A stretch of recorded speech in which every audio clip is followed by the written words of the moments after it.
It's MMA Elite where we get the sports books beat, and today we are talking about the Fight Night, Burns versus Brady. It's not a bad one, but it's not a great one either. But we got some banger fights on here. We got, the main event, of course. Then we got Felipe dos Santos versus Andre Lima. I like that one. That might be fight of the night there.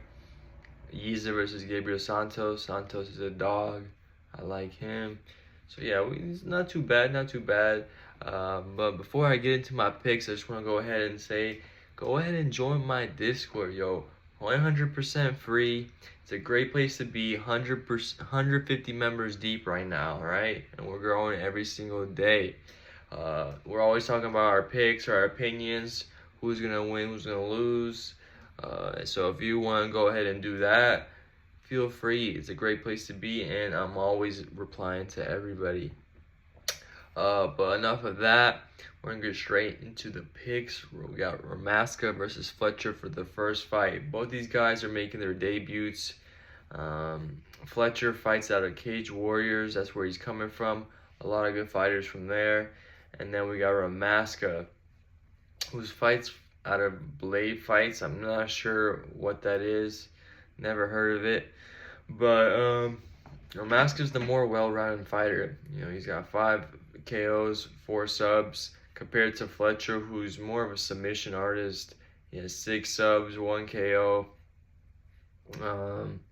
And yeah, honestly, just for that reason, I haven't watched too much tape. I watched a little bit from each one, but I'm gonna have to go with a more well-rounded fighter. Ramaska, he's he has judo in his belt as well, so yeah, he can take him to the ground if he wants to. I'm gonna have to go Ramaska. I didn't do too much research into these guys, but Ramaska is gonna be my pick. Moving on, we got Andre Petroski versus Dylan Budka. Honestly, this is pretty much like identical twins fighting. Both these guys are high wrestlers. They both don't have too strong striking. Andre's been in the game a few years longer than Budka has, and he's honestly fought some pretty experienced fighters out there. He's also closer to his prime than Budka is. Budka's still very young. He's still very inexperienced. He's only 24 years old. And also, if we're talking about output-wise, Andre Petroski has Dylan Budka beat there 3-1. Dylan Budka doesn't really do too much, honestly, on the feet. Because his main goal is to take you down, and once he gets you there, he really doesn't do too much with his hands on there. His striking is a little bit more accurate just because he's throwing 1 shot per minute. I guess that 1 shot is hard to miss. Yeah, but Petroski, more experienced fighter, higher output, more in his prime. Give me Petroski. Next, we got Yizha versus Gabriel Santos. This is honestly a good fight. I'm excited about this. Yizha's coming back. He had a fight in the UFC already, and I think they cut him. He lost versus Yingling or Yingli, something like that. But yeah, Gabriel, he has really good, strong strikes. He throws good combinations. He's a good ground game. He has power in his shots. Also has a very good armbar that he likes to use. It's his main submission, as his go-to. And he's going to be the better striker in my opinion. But Yizha, he might have the submission advantage. Don't get me wrong, Gabriel Santos is good at submissions as well, but this is where Yizha excels. And yeah, he's coming off 3 wins in the road to UFC after his loss to Yingli. I don't know how to say his name, but he almost won that fight. As you can see, a split decision. But I'm just gonna have to go with Gabriel Santos, just because I do like him. He's a dog. He gets in there. He's not afraid to fight. And honestly, he has some good fight. His 2 losses, most recent losses, are to tough opponents. Leon Murphy, he almost won that. He was looking good in that fight. Leon Murphy's a top 15 now. And Onama, he did end up getting KO'd. He was doing good in that, but he honestly just got caught. He lunged in kind of stupid and ended up getting caught there. Onama's no joke either though. He was looking good in that fight. Give me Gabriel Santos for this one.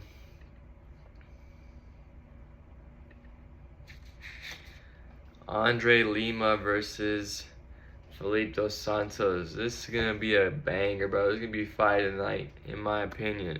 Both these guys are very skilled prospects. Lima is very well rounded. Super strong kicks. He mixes it up with knees and elbows. Also, he can grapple when he wants to. He was 7-0 as a kickboxer. That's where those strong kicks come from. He's also big for the weight class. If you see him like against his past few opponents, he just looks big, bro. And then on the other hand, we got Felipe dos Santos. Santos, he's like a mini Charles Oliveira. He has that star on the back of his neck just like he does. And yeah, what I like about Santos, he has a chin on him and he's high volume. So, you know, this dude's been hit with some big shots, especially in the Manel Kape fight, but he just ate them and just keeps moving forward. There was a lot of volume. I like that about him. He trains out of shootbox, so he's training with the best people in the UFC for real, like Charles Oliveira, Diego Lopez, Costa, so yeah, he does have a good team around him for sure. And he has good jiu-jitsu. He's good at throwing combinations. He's hard to hold down. So he did get taken down a bunch in his last fight, which he honestly lost in my opinion. If you saw, he fought Victor Altramino. I don't know how to say his name, but he lost that fight for sure. But they gave it to him. It's all right. But I like Santos in this one. I'm taking the underdog. Lima is good, and it's not going to be an easy fight for Santos, but I feel like he can maybe out-volume him. He has that chin going for him, so, you know, it's going to be hard to put down, and I feel like he might be the one that's better on the ground submission-wise. I don't know about wrestling, but submission-wise, I think Santos got it. Lima also has a good submission game, but he doesn't have any subs right now. He doesn't use it too much. I'm going with the underdog, Santos. He's going to get that done. Next, we got Dulgarian versus Brendon Marotte. Minus 3,000, bro. Are you serious? Like, if you're betting on that, I don't even know why, bro. If anything, I would do round one. Either, yeah, Dulgarian round one. I wonder what the odds are for that, to be honest. Actually, let me take a gander real quick. Dulgarian minus 3,000. Oh, you can't even see, they're not even. So under 1.5 is minus 375. So it might even be plus odds when it does come out. They're not out yet, but yeah, I don't have to say much about this one. Dulgarian's gonna get it done. He's a good prospect, up and coming. They kind of gave him an easy matchup, but do I think he should be minus 3K? Absolutely not, bro. At least like minus 1,000 or something like that. But I believe this is the biggest favorite ever in UFC history, and that's after Dulgarian's coming from a loss. Like, that's ridiculous, bro. Yeah, he lost to Christian Rodriguez. Yeah. Oh yeah, some people were saying that was a robbery too, but nah, I think he got that. Actually, nah, now that I remember, it was a robbery. I thought, but I had C-Rod winning, so I was happy about that. I actually had a bet with C-Rod, and yeah, I remember thinking, I don't know how he won that, but hey, they gave it to him. Next, we got Ryan Spann versus St. Brooks. I don't know how to say this name. I'm so bad with names, it's not even funny.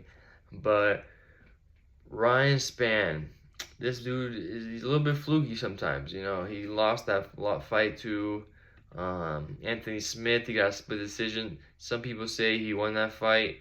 He just got recently knocked out by Guskov. Guskov was looking good in that fight. Guskov is up and coming. So, you know, he's a good fighter. So I don't blame Ryan Spann for losing that one. But St. Brooks, 41 years old, bro. he did just win a fight versus a younger guy, and it was a split decision, but he won that for sure. There was no question about that. He put that work in. He was just kept his range, and he was able to outpoint him. But Ryan Spann's really good in that first round. He has a lot of power. He's fast. And if it does go to the second, third round, maybe the value might be on Saint Preux. But I think Ryan Spann gets him out early, to be honest with you. He does have that power, and I think he'll be able to use that and put Vince Saint out. That's my pick. I'm not going to spend too much time on that, but that's what I think is going to happen. And I think he gets it done. Moving on, we got Rongzhu versus Chris Padilla. Rongzhu, his only fight I watched from is his fight that he was in the UFC, was Bahamondes. And Bahamondes is a top tier prospect, so if you gotta keep that in mind. But Rongzhu was honestly getting pieced up that whole fight. He would have like small moments where when he was aggressive, Rongzhu would land some good body shots, some strong shots, but honestly it was short-lived because he would just get constantly out-jabbed, outworked by Bahamondes. Bahamondes is a high-volume fighter. He's really good at just throwing a lot of shots and just keeping you busy. But I think the pressure was just too much for him, and I don't see Padilla applying that pressure like Bahamondes did. His goal is pretty much to take you down. It says his takedown average is damn near 10. Like, what? That's ridiculous. Padilla is more like a submission guy. He's going to try to take you to the ground and submit you. And I think Padilla just gets finished here. I don't see this fight going a distance. I'm not going to lie to you. I think that might be a play in my locks, bets, and parlays video that will be dropping later this week. Look out for that. I always say that this fight does not go the distance. But yeah, I think Rongzhu got this one as well. Padilla, maybe he can pull off a submission because Rongzhu has been submitted, I believe, 4 times. But yeah, I just don't think that's gonna happen. Yeah, he has been submitted 4 times. Hopefully that doesn't happen again. But give me Rongzhu for this one. Ooh, this is a good fight right here. Both these guys are wild. But wild. Trevor, he has very good, strong strikes. He throws up with a lot of power, big overhands, big leg kicks. His goal really is to knock you out. But it does leave him to be a little predictable. You can counter his shots fairly easily, especially when he starts to get a little tired. And that could lead to his downfall. But one thing I do like about Peak is he has a good chin. This man will eat your hardest shots and keep walking forward. He will have breakfast, lunch, and dinner. All knuckle sandwiches, bro. I think it's something to do with his square head shape, bro. Just like Drew Dober, their chins are made of like concrete. Yeah, I don't get it. But Yanal, he also has a very similar style as Peak. He also likes to throw those big overhand rights. He also does have a chin just like Peak does. But not as tough as Peak's, in my opinion. The thing about Yanal is his striking is just a bit more crisp than Peak's. I don't know how to explain it, but he just looks more crisp, more technical in a way. He also does throw, like I said, those big overhand rights, but it's just not as telegraphed in my opinion. I see it going to Peak, honestly. I can see him incorporating the wrestling. He does have some wrestling. I can see him maybe holding him down, getting on his back, landing some ground and pounds. I can see it. I'm not gonna lie to you. I feel like that's the one advantage that Peak does have, and just because of that, I'm leaning more towards Peak. He's favored now. He was an underdog. I thought I was gonna give you 2 underdog picks, but nah, Peak. He's my pick for this one. I do like him, and he's also very entertaining to watch. Next, we got Schnell versus Costa. Like I say, this guy trains with Felipe dos Santos as well. Schnell, dude likes to get knocked out so much, bro. And he's at flyweight. Like, who do you know that gets knocked out that much at flyweight, bro? Like, that is crazy. But he has fought really good competition. Issac, Nicolo, Royval. All these guys are really good. But he's not beating them, you know.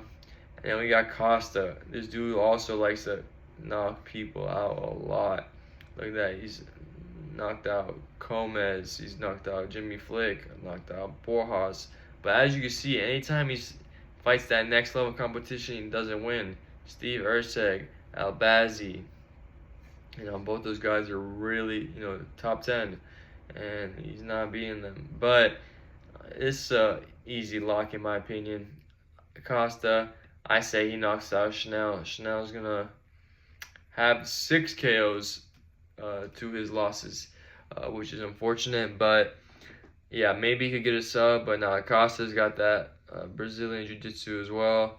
So yeah. Costa is a lock for this one, man. Go ahead, go bet it, go crazy with it. Oh, this is a banger. Steve Garcia versus Kyle Nelson. This is gonna be a banger, bro. I ain't gonna lie to you, bro. Straight dogs, straight strikers who like to scrap. Steve Garcia on an absolute tear, bro. Look at this. 4 KOs in a row. Also against good people too, man. They're not shitters. And then we got Kyle Nelson. He's also been on a tear too, beating some pretty decent fighters too. But it's kind of hard not to pick Garcia in this fight, bro. Like, Garcia's fought just as tough competition as Kyle Nelson. Neither of these guys are fighting, you know, like I said, bums. Kyle Nelson has been on a tear. He's looked extremely well in his last couple fights.